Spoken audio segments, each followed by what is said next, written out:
Welcome to Cool Explorations. I'm your host, Tony Peters.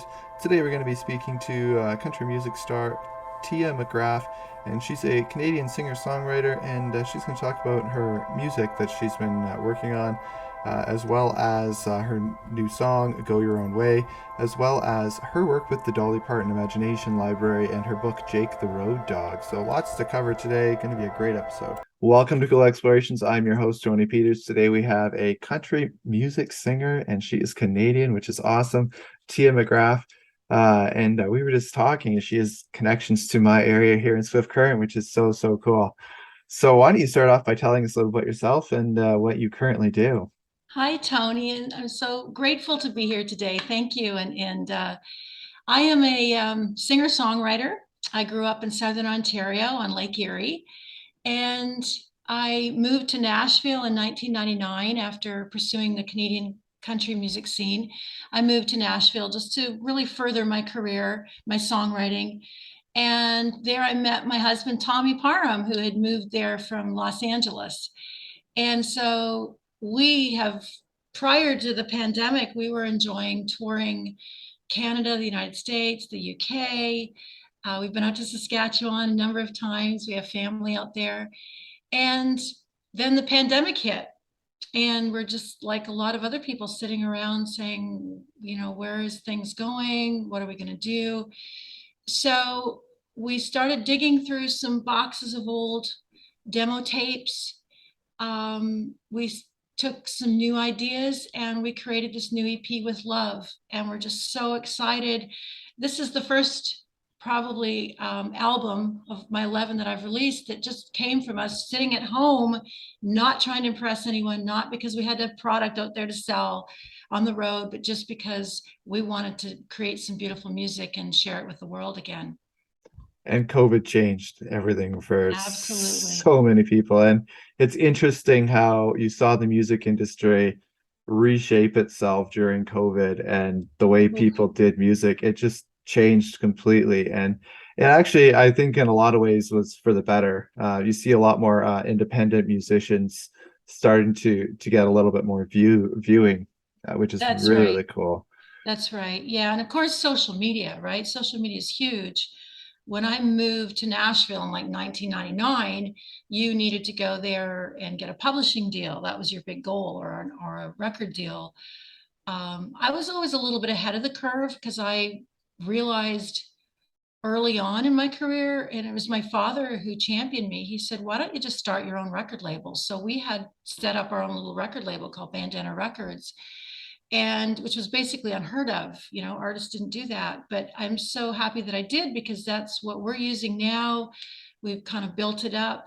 And so Tommy and I are still keeping on, and as so many artists are, like you said, have the opportunity through social media to build a career. Yeah, and I think it's fantastic to see a lot of these newer musicians not needing to go through Mm. record labels because you get such a different sound than you don't get the typical sound of country music or pop music. It has to be something new and fresh now because people are hearing it and they're liking these different sounds, rather than just the same old that you get from That's right, record Tony. labels. And Tommy and I, we were, even though we were living in Nashville, he had his staff writing deals, so he had demands on him. That every week the publisher would say, here are the major label artists looking for songs, and you have to write for that. We realized we wanted to say something different, and even though we weren't going to be on the broad, wide road, we were taking a narrower road. We had positive, inspirational music and messaging that we wanted in our songs. And so we actually sat down with a big Nashville songwriter, and he said, "You guys aren't going to get, you're not writing bar drinking songs. You're not, you know, go where your audience is." So we went to the Midwest. We actually started touring Kansas, Saskatchewan, and we realized, because I grew up in a rural community here with farming and that, we realized that our messaging, people were gravitating to it. They loved our story songs and our positive messaging. And so we said, this is great. As long as we are making people happy, inspiring people, we love this demographic, and that's where we're gonna, go and be. Yeah, and when I write songs that tell stories. I write songs that, they do have that message of hope or inspiration in them. And I love hearing that in music, and I love that with some of your songs, including "Go Your Own Way," that you've recorded, because it's just fantastic to hear that kind of stuff in songs, because so much of it, like you say, is drinking, sex, like Yeah, all these different right. subliminal messaging or obvious Mm, messaging in it that yeah, we don't necessarily need to hear in the music. I don't want my kids listening to that music. that's right. And so it's nice to have options out there where it's like my kids can listen to music and be like, oh yeah, like that's really cool. And did my son will even sometimes he'll be singing a song and I'm like, do you know what you're singing? And it's Right, like pay right. attention to what you're singing or Oh, what you're yeah. listening to. Yeah, yeah. We were before the pandemic, and I know we're going to discuss this a little bit later, but I had my children's book, Jake the Road Dog, that I wrote, and in it we put three songs. And so we were over in England, and I had set up this. It was a beautiful event, and we had so many more of these that were being lined up as a result that had to be canceled during the pandemic. But this particular one we were at before, we went into a school in the afternoon and we played, I called them my songs and tales, Tails.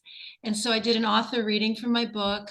And then we played a few songs. We talked about songwriting. The kids were singing along with us. This was in England. And then at night we did a benefit concert for the school. And so the kids showed up with their parents, and so we had there again, you've got older people, you've got grandparents, you've got young parents, you've got children, all experiencing the gift of music together. And I had one dad come up to me and he said, I've got to thank you guys because I couldn't take my kids to London to see a concert like this. I couldn't afford it. And also, not only are you raising money for our school, but you've got us out as a family. And that really hit home for us. We thought, this is what we want to do. And so we started lining those up. And then, of course, like I said, during the pandemic, they had all canceled. So we're Mhm. hoping that now that things are calming down a bit, we can resume to that venue and type of theater setting and school events. Yeah, and I think that is fantastic as well. Uh, so I'm going to backtrack a bit. Why don't we talk about your testimony? How have you seen God at work throughout your life, throughout your music? Mm. And what was that moment when you came to Christ like? When I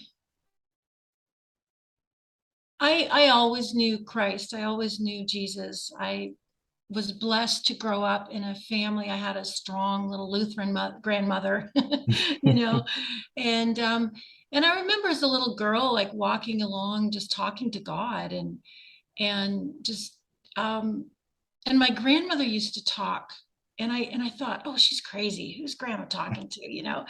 And then one day, I remember I was home from Nashville and I was visiting her, and she had a little apartment, and I said goodbye, Grandma, and I went to get on the elevator, and I'm waiting for the elevator, and she had her little apartment door open, and I heard her say, Lord, please take care of her. And I realized at that moment that's who my grandmother had been talking to all these years. It was Jesus. And so I thought, well, that's where I get it from, is my grandma. And in our music, like I said, Tommy and I always had this faith, but you doubt, we're human. We're in an industry that is very, very difficult to always maintain the positive, you know. It'd be so easy to go over here and work with that person and whatever. But I remember the one day we had been in Colorado touring and had done a show. And it was about a year later. And Tommy and I, we were up in the morning, we're having our coffee. And I said, I'm exhausted, Tommy. I'm frustrated. Things are changing in the industry. We're not where we want to be. I think it's time I just get a job, put it aside and get a job. And he says, well, let's talk about it when I get home. So he went off to work that day, and I opened up my computer, and there was this email that had just arrived from this man in Colorado who had been to the show. the year before. And he said, Tia, I've got to share with you a story. He said, since I bought your CD at the last show, he said, my life fell apart. He said, I lost my job. I was drinking. My marriage fell apart. I was at a real low point. And he said, I was dropping my 12-year-old daughter off at school, and I was ready to end it. I was going to go home, and I thought she deserves better than this. And he said, on the way to school, she said, Dad, do you mind if we listen to a CD? And he said, sure. And he thought she was going to pick Taylor Swift or something, but she put in our CD. And he said he's dropping her off at school. As she's getting out of the car and he's waving goodbye to her and he's thinking, this is it. This is the last time I'm going to see her. He said, our song, Hope is Everything, clicked in. Mm. And he sat there at the school and cried. And then he said he went home and he realized, he knew at that moment that God had used that song to speak to him. And so he said he went home, he made the changes that he needed to make in his life. And he said, I've got to tell you that I've totally turned my life around. And I'm just so grateful that I had your music. And it was at that point, Tony, that I realized, you know, we just have to keep on doing what we're doing, and God's going to find a way to get it out there. And now we have beautiful podcast shows like your show here, that we're reaching people all around the world. So hopefully today there's someone listening who will find inspiration in this story as well. Yeah, and I love I love hearing that. That is such an important thing, and music does, it brings us closer to God in so many ways, and God can speak to us throughout our lives, like your grandmother talking.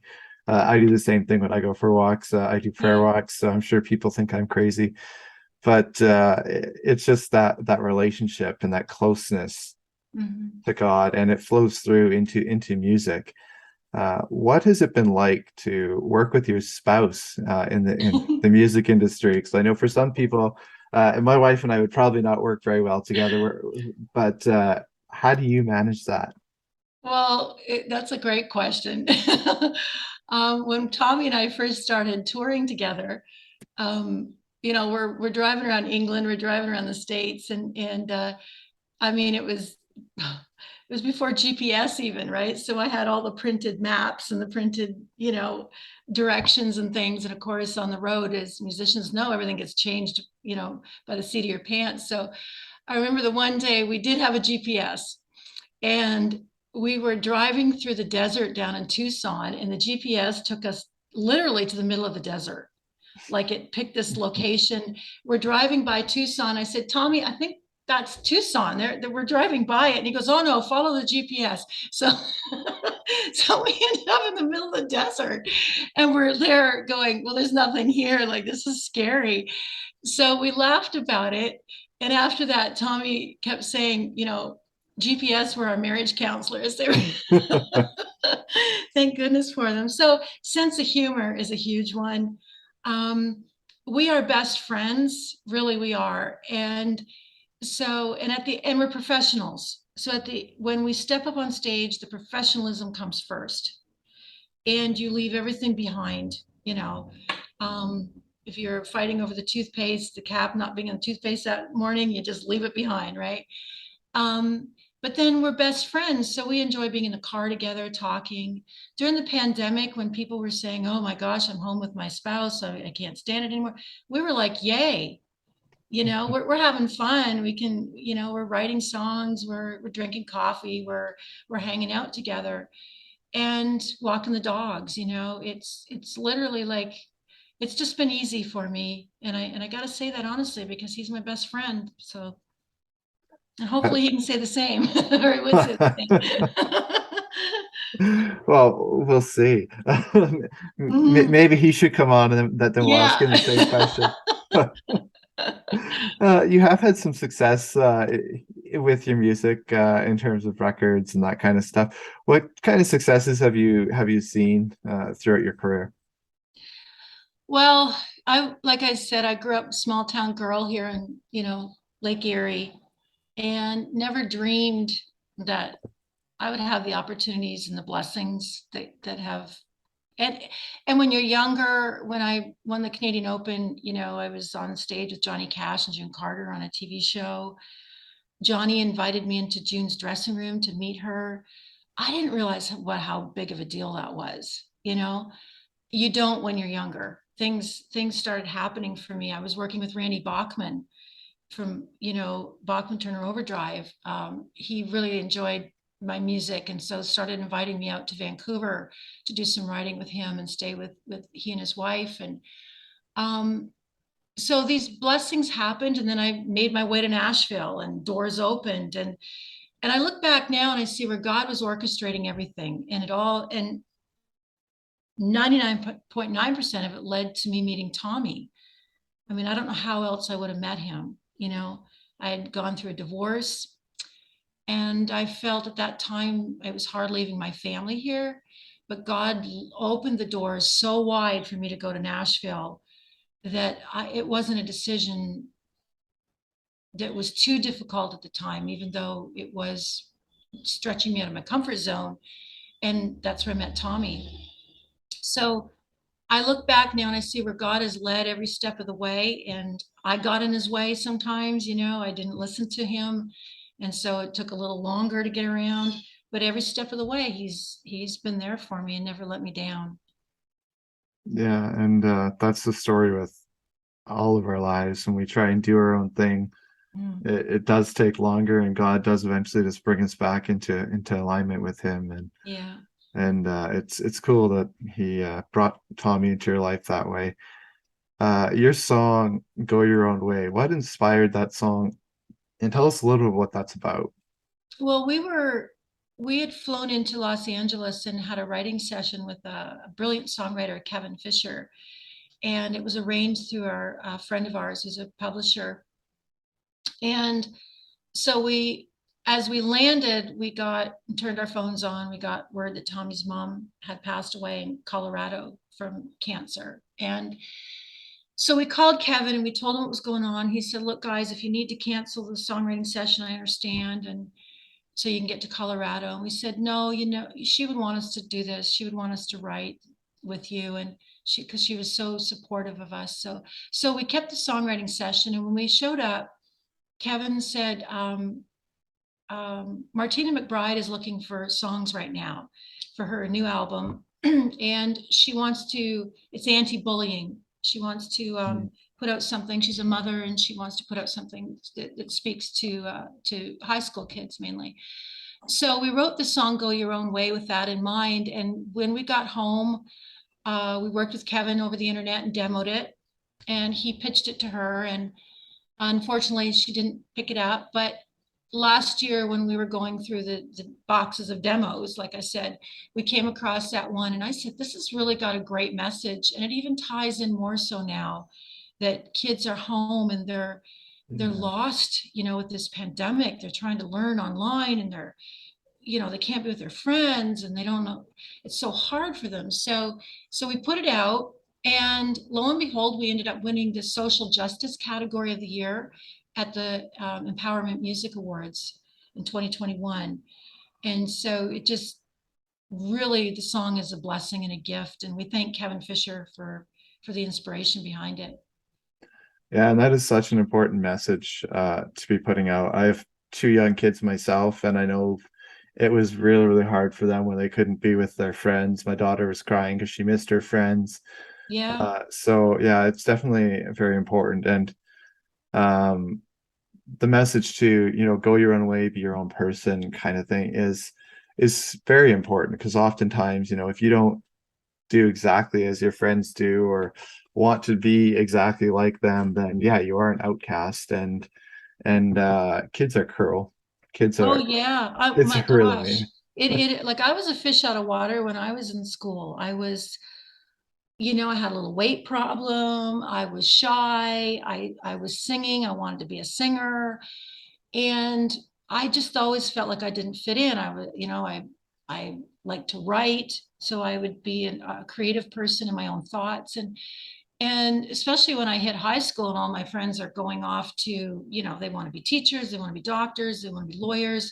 And I'm like, well, man, I just want to sing. I just want to write songs. And so yeah, kids can be cruel. And I had my share of, that whole thing growing up.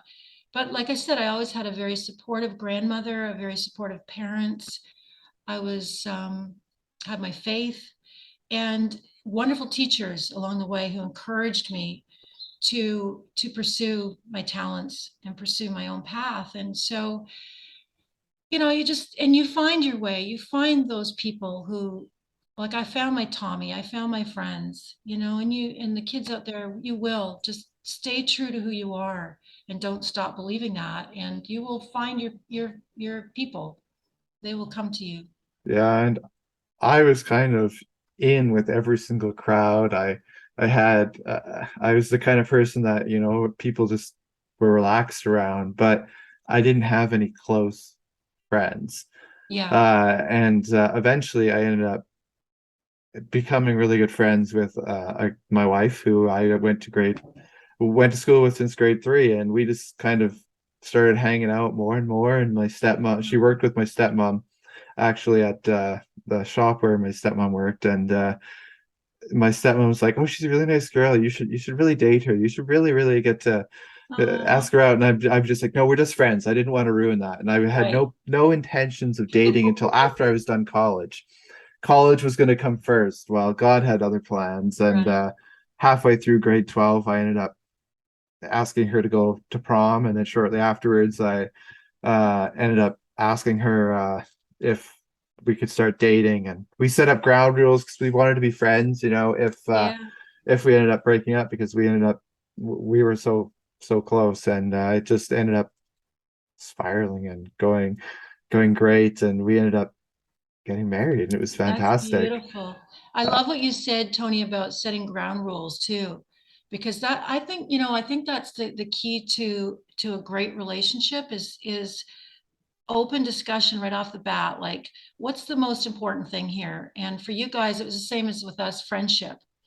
And so we had that same conversation, Tom, plus we were writing songs together. So the same as you, we said, like, if this doesn't work out as a romantic couple, our friendship comes first. We're not gonna let that get blown out of the water. And so let's really take our time. And I remember that there was a point early on in our relationship where I was like, Tommy is, he's so slow, like he's like taking forever for this thing to move forward. What's going on? And I realized it was, and I talked to him about it, and he said, it's because I respect you, Tia. He said, I don't want for you to ever think that I would try to push you somewhere you're not ready for. And I was like, oh my gosh, that was huge. That was huge to hear a man say that. yeah, and I think, like you said, it's important for young people to hear that Mhm. that relationships, when my daughter always talks about getting married and having kids, and she's like 7, and I guess she just turned 8, but she just is so obsessed with, I want to have babies eventually, and then it's just like, yeah, Oh, don't rush it, don't rush it.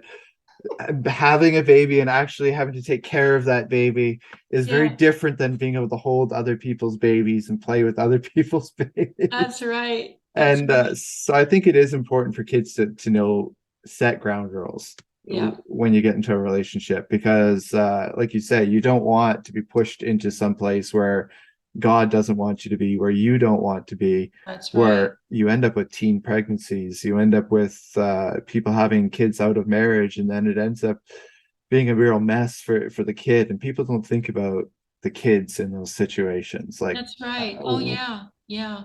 And especially nowadays, I mean, you see that so easy, like people are just, and it's kind of where our generation is at. And um, I think about your little girl, and I remember when we were in school, do you remember the teacher used to send home a raw egg in a little napkin? And the kids had to take care of that egg. and we that was a never had job. that. They had to take care of the egg so it didn't get broken, and you had to carry it with you wherever you went and make sure. So it was kind of a lesson in nurturing, which I thought was really cool. Yeah. So maybe you could try that with your daughter. Give her a little egg and a little blanket and say, okay, you want to have babies? This is what it's like. You have to take care of this egg for 2 weeks.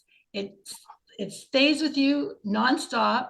and you can't break it. Yeah, our my brother, his wife just had a baby a few months back, and yeah, it's she was screaming all Thanksgiving for the longest time because she was tired. And I was like, we said to my daughter, we're like, see, you can't just walk away. Like That's right.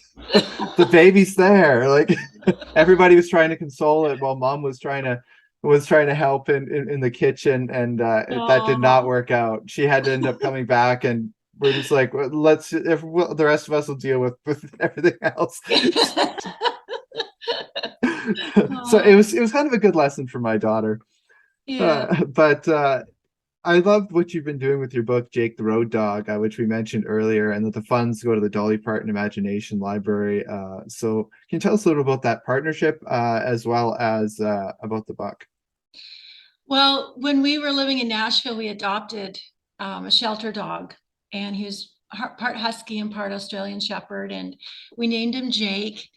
And we brought him home, and he was so broken, and so he had been abused, and he was about a year old, and he wouldn't eat. Like I remember, we had him for like 2 days, and he wasn't eating, and we're watching TV, and he's just sitting in front of the TV staring at us, and so I remember Mm. I opened his mouth and put spaghetti in his mouth, and he ate it. And after that, he started to come around and started to trust us. And and eventually, we took him on the road with us, and he became my dog. He would not leave my side.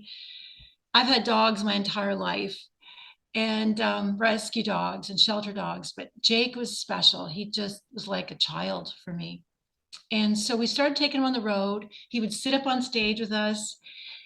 People started requesting that Jake go on stage with us. And is Jake going to be here? And so one day we're backstage at a festival, and we're talking to another artist, and we're talking about how important our road dogs are to us. And we have to get hotel rooms that allow dogs and whatever. And I thought, wouldn't this be a cool book for kids? Like the life of a musician only through the road dog's eyes. So I wrote Jake the Road Dog, DAWG. And like I said, we started doing school events with him. I started doing chapters in Indigo. Jake loved his Indigo bookstore events. He would prance in, and he'd sit there and let people pet him, and it was just beautiful. And so then during the pandemic, um, Tommy said, let's start a podcast show. And so we talked about it, and we called it Jake's Place Songs and Tales, TAILS. So we tied in stories about musicians on the road with animal rescue. And along the way, our local Norfolk County, where we live, started a Dolly Parton Imagination Library chapter. And I just love Dolly. I love everything about Dolly. I love what she's doing, what she stands for, her integrity, her business sense, her songwriting. And when I heard that she had the Dolly Parton Imagination Library, it just spoke huge. And so we've had an opportunity to do some benefit concerts here for them. I donate a portion of my book sales to them. And so it's just a kind of a no-brainer for me. It's just a great fit for what we're Yeah, we're doing. and I love Dolly Parton. Not a fan of all of her music, but there's some that she puts out that I really like, especially her one of her latest ones, Yeah. that she did. It's really catchy, and she's never given up her morals, Oh, her or no. any of that, like so Mhm. many people do when they get into the industry. Yeah. You see them Yeah. start out, even some of them with Christian foundations. I'm thinking of one pop singer right now. I won't mention her name, but and she's given up her morals, and now she just believes, basically she's like Oprah and believes Yeah. whatever her guests believe, or Yeah. her people believe, Yeah. and it's just it's sad to see. So it's really inspiring when you see musicians like yourself or Dolly Parton who don't give up that integrity in their morals, or even Carrie Underwood during their career. Yeah. It's important for kids to see, especially as It a role is. model. And to stay, the one thing I like about Dolly too is she doesn't get onto social media and start blasting out her beliefs or her point of view. She stays, very just, which I believe is Christ-like. I think that's the non-judgmental. She's just, this is who I am. This is, and I'm here to make some music, and I'm just here to spread, beautiful message. And I really like that she's, because during that whole, especially the first, we had an election that went crazy down the states, Hmm.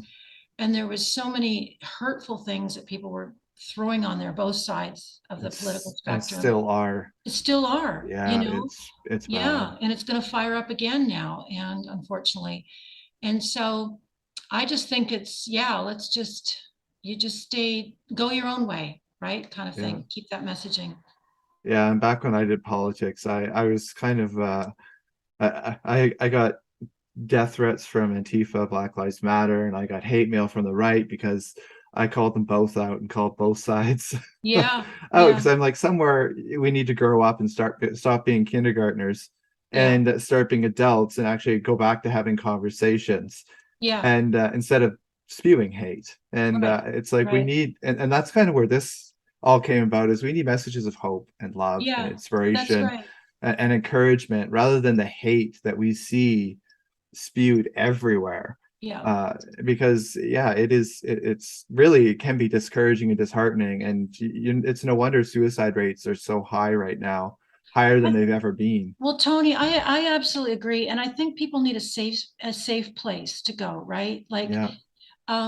early on when social media, Facebook, I was putting on my political point of view, thinking, oh, what's it going to hurt, and then I had one fan who messaged me and from Kansas and said, you know what, I've just thrown all your CDs in the trash can. You've offended me. And I'm like, oh my gosh. So after that, I saw what Dolly was doing, and I thought, really, is that the messaging I want as an artist, that people have to feel like if they're going to follow me, they have to be in my political realm? Who am I really to say what my political realm even is? Like, that's my business. So my job as a singer-songwriter is to inspire people, to make them feel safe, to make them feel happy, to make them feel loved. So so that's when I just decided I'm not putting anything up there. And so a testimony for that was one day my dad said, one of his friends who lives in Arizona, was following us on Facebook, and he said to my dad, you know what I really like about T and Tommy? He said, I feel like I can go to their Facebook page, and I'm not, and it's all positive stuff. I go there when I need an uplifting. And they're always, and she's always positive. And that to me was like, okay, that's cool. That's Mhm. that's the artist I want to be.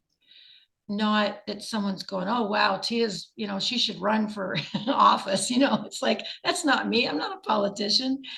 I have my political views, and if we were in a room, I would love to debate, but that's not my role. That's not my job. I'm a Yeah. singer-songwriter and wanting to inspire people. But it does kind of irk me a lot of times when I see a lot of these people in big positions, especially actors. They're terrible Oh, for this. And they try and sway people one yeah, way or the other in terms of their political views. And it's like, could we just focus on what you're supposed to be? And that is an actor. right, Why are you trying to sway people politically one way or the other?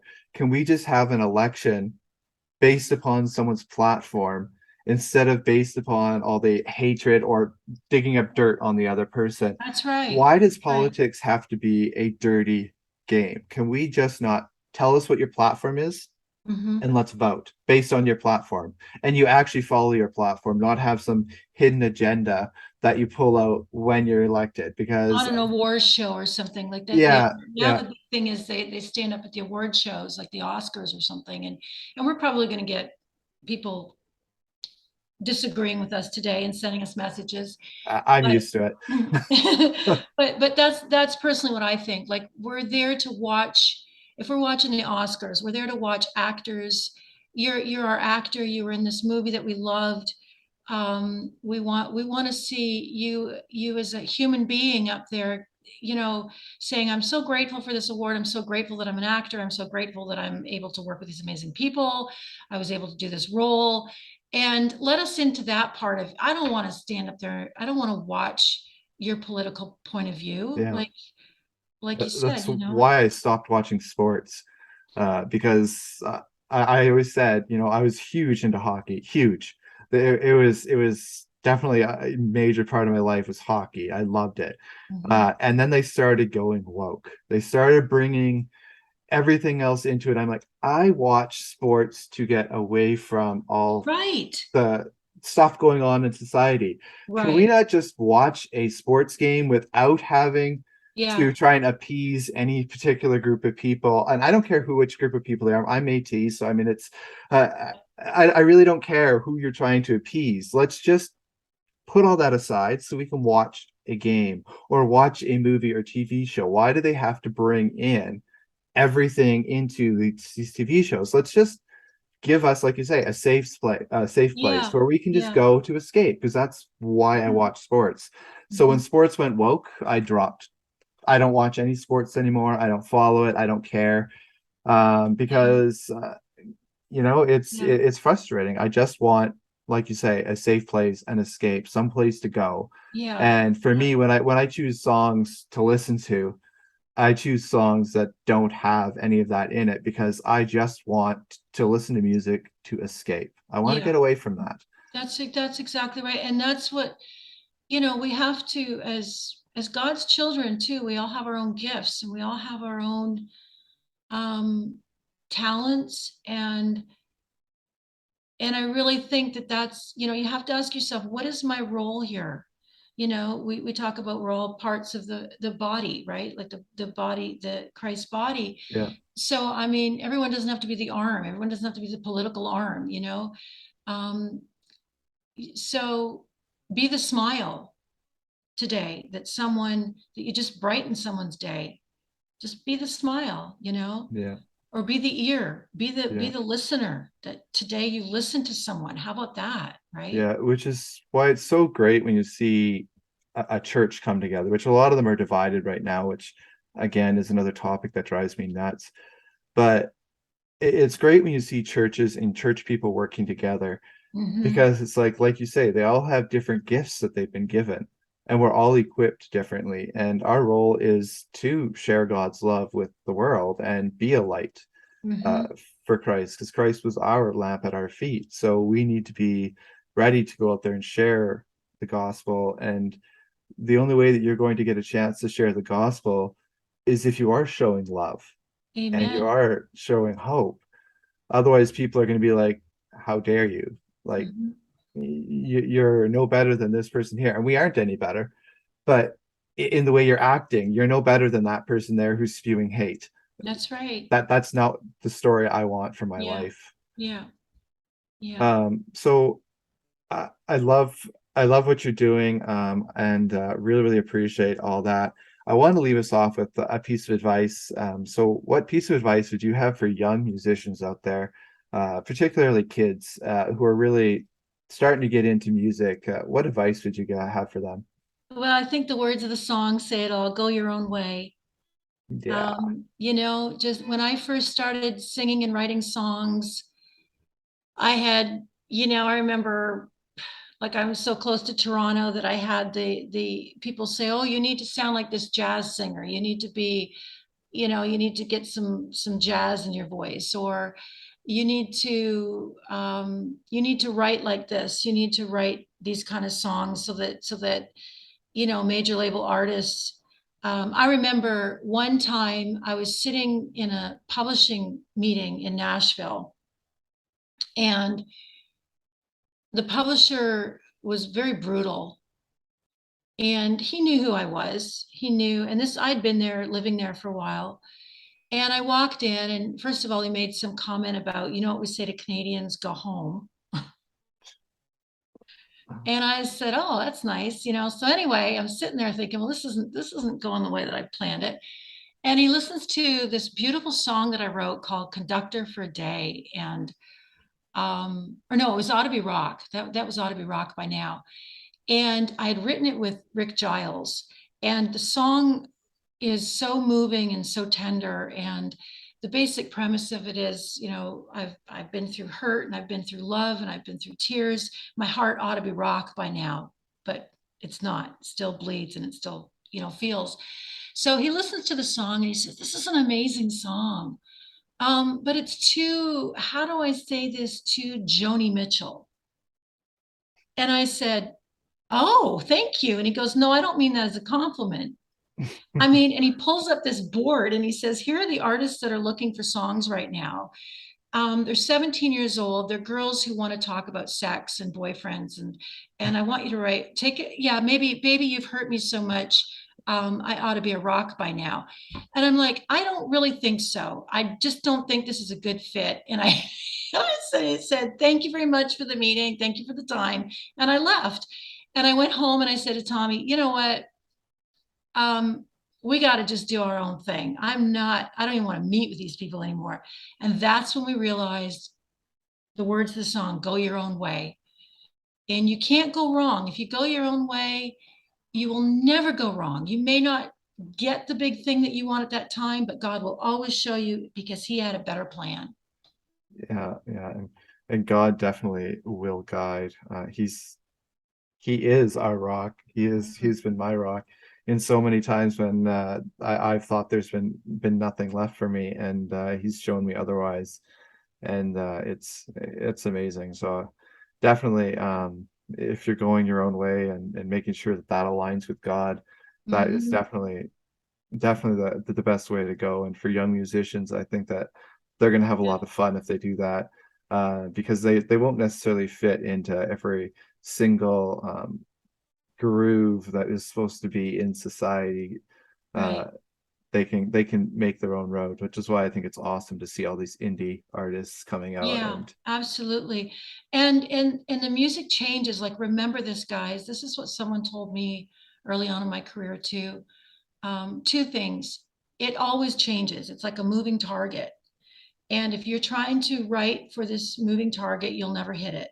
So just forget about the moving target. Forget about what's happening right now, because by this time your song gets out there, it's going to have changed anyway, the industry, the flavor of the month.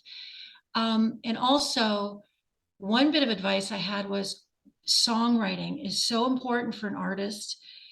As you get older and your life changes and your priorities change, and you know, songwriting is still something you can do when you're 90 years old. You can be writing a song, and as long as it's coming from the heart, it will connect with a 5-year old, it connect with your 8-year-old daughter, you know.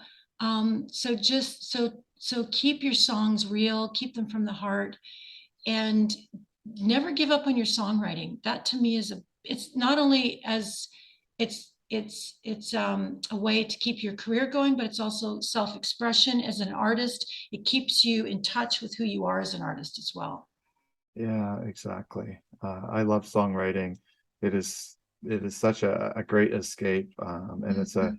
a great way to just get what you're feeling down onto paper Yeah, instead of getting it stuck in your head. And yeah. sometimes, yeah, it turns into something beautiful, like, and it's amazing. So thanks for coming on and sharing today. It's been a really great chat. You're welcome back on anytime. Oh, Tony, this has been wonderful, and I hope we get out to Saskatchewan soon and see you guys in person. Thank you. Thank you for listening to Cool Explorations. You've just been listening to Canadian country music singer and songwriter Tia McGrath, and she's been talking about her music, how God's been at work throughout her life, as well as her single "Go Your Own Way," her work with the Dolly Parton Imagination Library, which is fantastic, and her book "Jake the Road Dog," that all the proceeds go to the Dolly Parton Imagination Library. So really, really cool. If you would like to reach me for any reason, you can do so at tpeters745 at gmail.com.